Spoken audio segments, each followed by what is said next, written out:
वेगवेगळ्या योजना आपण राबवत असतो. त्यापैकी आता एक सध्या कार्यरत असलेली लेक लाडकी योजना आहे.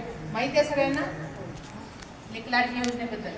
तर यामध्ये काय आहे, दोन म्हणजे अगोदर काय होत्या, माझी कन्या भाग्यश्री योजना, अशा बऱ्याचशा योजना होत्या. तर त्या एकत्र येऊन म्हणजे मर्ज होऊन एक योजना तयार झालेली आहे, ज्यामध्ये 2023 नंतर ज्या मुली जन्माला येतील तर त्यांच्यासाठी काय आहे, त्यांना प्रोत्साहन देण्यासाठी म्हणून आपल्याला ही योजना राबवली आहे. तर 2023 नंतर ज्या मुली जन्माला येतील त्यांच्यासाठी काय, जेव्हा जन्माला येतील त्यावेळेस आपण योजनेचा जर लाभ घेत असाल तर पहिला हप्ता आपला 5,000चा, नंतर पुन्हा ती काय ज्यावेळेस पहिलीला ॲडमिशन घेईल म्हणजे शिक्षणाला प्रोत्साहन देण्यासाठी त्यावेळेस 6,000 असं मिळून शेवटी 18 वर्षापर्यंत ही योजना आहे. तर 1,01,000 असं त्यांना लाभ मिळू शकतो.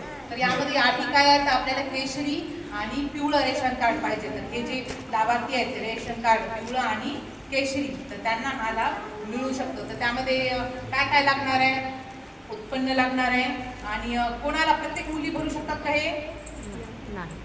एप्रिलच्या नंतर 2023 एप्रिल नंतर ज्या मुली जन्माला येतील त्या प्रत्येक मुलीला, तर त्याच्यासाठी अगोदर त्यांचं जन्म प्रमाणपत्र काढून घेणं, जन्म प्रमाणपत्रानंतर त्यांचं आधार कार्ड काढून घेणं आवश्यक आहे.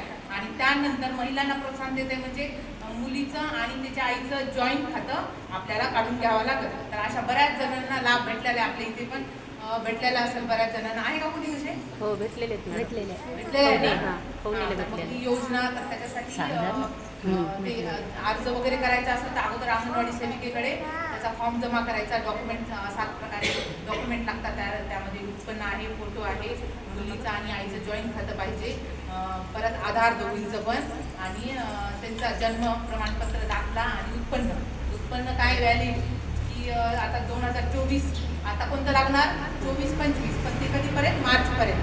त्यामुळे बऱ्याच जणांनी अर्ज दिलेत पण उत्पन्न त्यांचं मागच्या वर्षीचं आहे, त्याच्यामुळे त्यांचे पण वापस आलेत. आणि रॅशन कार्ड ऑनलाईन नाही चालणार, तर ते कसं पाहिजे आपल्याला, त्याचा जे पिवळं किंवा केशरी आहे त्याचा फोटो लागतो. त्याच्यामुळे बरेच जणांचे आता धनश्री बिडवे काहीतरी आहे त्यांचा वापस आला आहे, तर ते त्याच कारणाने वापस आले. तर यामध्ये महिलांना आणि बालकांना प्रोत्साहन देण्यासाठी वेगवेगळ्या योजना आणि परत अंगणवाडी मार्फत आपल्याला आहार पुरवठा दिला जातो. DA4 गरोदर मातांना, स्तनदांना, आणि जे 6 वर्षापर्यंत आहे त्यांना 3 पर्यंत काय करतो आपण, कोरडा आहार देतो. आणि त्याच्यानंतर आपण अंगणवाडीमध्ये शिजून त्यांना शिक्षण पण आणि त्यासोबत आहार पण हा लाभ आपल्या विभागांतर्गत पोहोचवला जातो.